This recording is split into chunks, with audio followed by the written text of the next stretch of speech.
what up world? This is Real Noise and I love J Ross TV.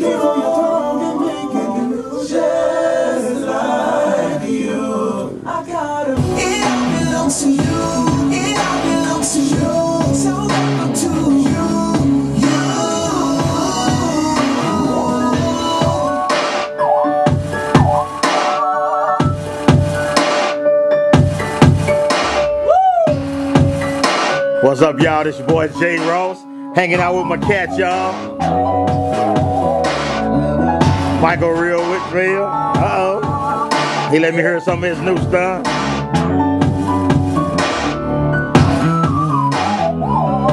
One of the young lions, y'all. One of the new top young producers in America today.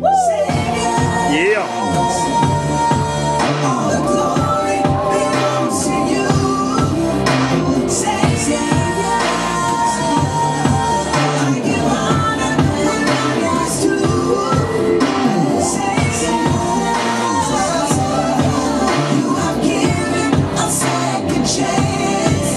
Hey, Rill, on the real, dog. How you come up with all this stuff, man? You got a lot of songs, brother.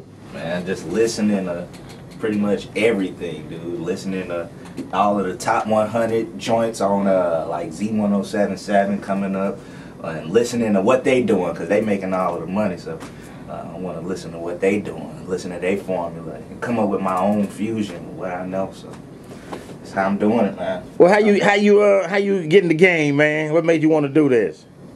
Actually, just pretty much like how everything is, you know, when you think of like inventions, it basically comes out of like a necessity. So, just to kind of sum it all up for y'all, like I was in a situation where I was recording, I was a recording artist, singing and stuff like that. Y'all might not see me doing it a lot now, but, you know, I was singing and I would get in situations where I didn't have, you know, music, or I would get in situations where I wanted to do a song, but, you know, didn't know, any producers that I could go to and get something done to what I needed to, you know, have done if I'm thinking of a weird song and they can't deliver it. So that's how it came about. I started getting down and start really doing the music that I wanted to do to my own sound, and that's what kind of made me, develop this sound that I have now. Yeah. You know what I'm saying? This unorthodox kind of mesh that I have going on. So your creativity born out of just different aspects of music across the spectrum? Exactly. A little bit of, almost like a little bit of this, a little bit of pop, a little bit of soul, a little bit of rock. Well, a lot of rock in it. So in certain like gospel, I'll take from different gospel artists and just kind of build a good vocabulary of different sounds and different melodies and transitions from that. And before you know it, you have so much you can choose from. You just start to create your own. You know what I always found interesting though? Like cats come to you, man. They say I got a song.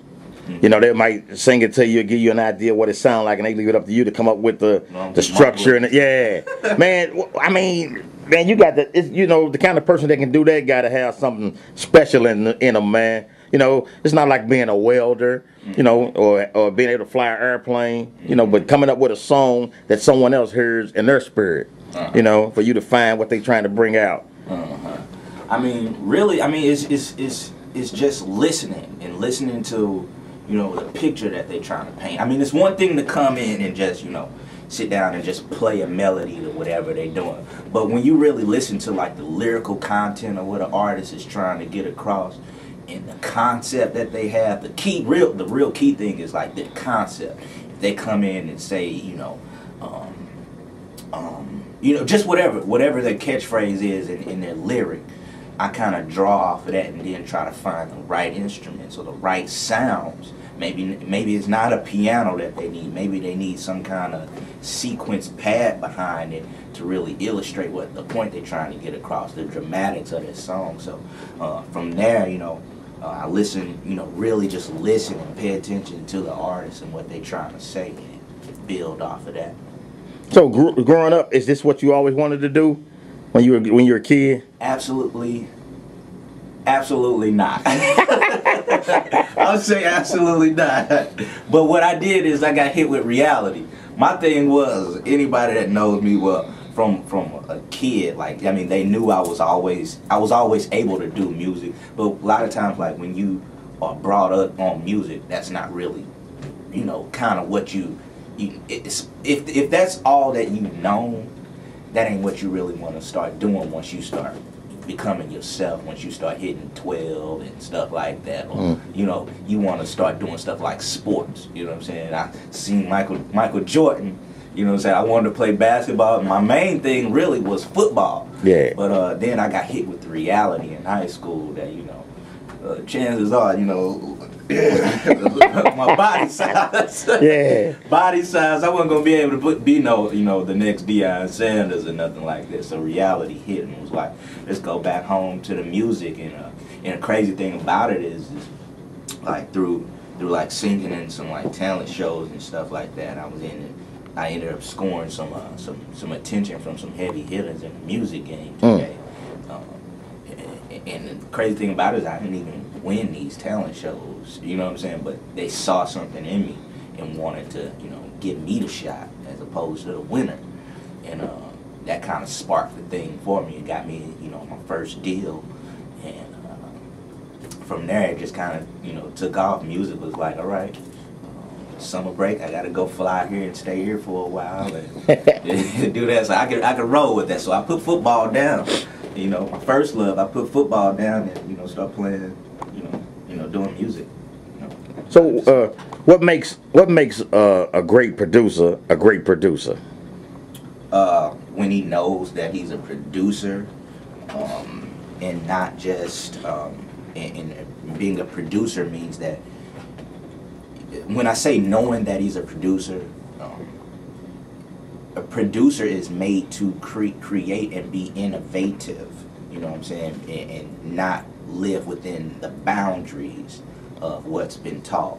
And a lot of times people will kind of get it confused. And when I say know that you're a producer, you can know that you're a producer, you can know that you're a writer, you can know that you're a musician. And a lot of times people get those confused, like a musician and a producer. Producer and a musician, they're two totally different things. Now you do have producers, some of the best ones that are, you know, musically inclined. But then you also have some of the best musicians that are absolutely not musically inclined. You know what I mean? And so when you approach a record without the limitations of being just a musician, that's when you become a great producer. So that's one of the big secrets about, you know, production. You can go in there and put down all of the licks, and you can go in there and play all of the, you know, the best, you know, riffs and have all of the nice snaps.